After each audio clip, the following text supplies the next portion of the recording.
Because photography is such a moment type of thing, it's just a fraction of time. That's really what interested me, because once you start painting something, things change. But when you photograph something, it is what it is. Sometimes when you see a potential for a photograph, it's something maybe deep inside you that you're not aware of. And for me, I really like blues and I love yellows, and I love the combination of the two. It's of the Margaret McNeely Conservatory, and with my architectural background, I just loved lines and contrasts and colors.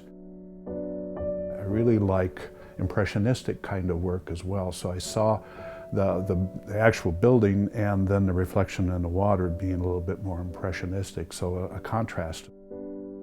When I looked at it later, it's like, wow, I didn't know that this is actually what I was going to be shooting, but it was something in the back of my mind that kind of drew me to it.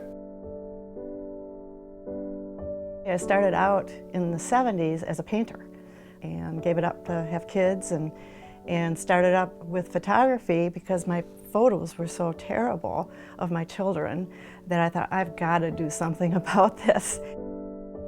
I read a book by John Shaw, a nature photographer, and he said, well, if you want to really be good, you need to join a camera club. So I joined the Crosstown Camera Club in 1999, and I've been a member since then. It was winter and the light was nice. I just happened to see the shapes, the colors, and I thought, well, that is, quite interesting. I think I could do something with that. The name of the image is What Goes Around. It's because it's the name of the shop. Vintage types of things do attract me. It felt quaint. It was something that made me feel good, and I thought that it might make others feel the same way.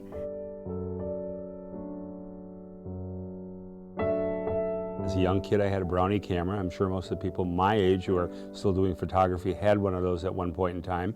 We grew up with films. We took a lot of pictures. I took pictures of my life all along. Once digital came upon us, we were able to take pictures and look at them right away and send them to people right away. It's then that I realized that I really, really like taking photographs. Everybody takes pictures of that pavilion. There's thousands of them out there. That particular morning, the atmosphere was just right. I think the air was a little heavy, a little wet. It created kind of not a dreamy effect, but a little bit smoother effect.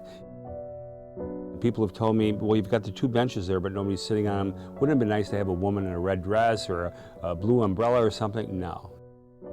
I wanted to create the dreamy effect that was there when I saw it. I wanted people to think about themselves being there. If other people were there, they wouldn't have thought of that. Without art, I think our society is really sterile. It's important to everybody, not just those who create it, but those who look at it. If it wasn't in the public, just putting it in a book or putting it in somebody's shoebox, it's not going to inspire anybody. It's nice to be able to share my experience, with others, and I'd like others to be where I was vicariously at that point.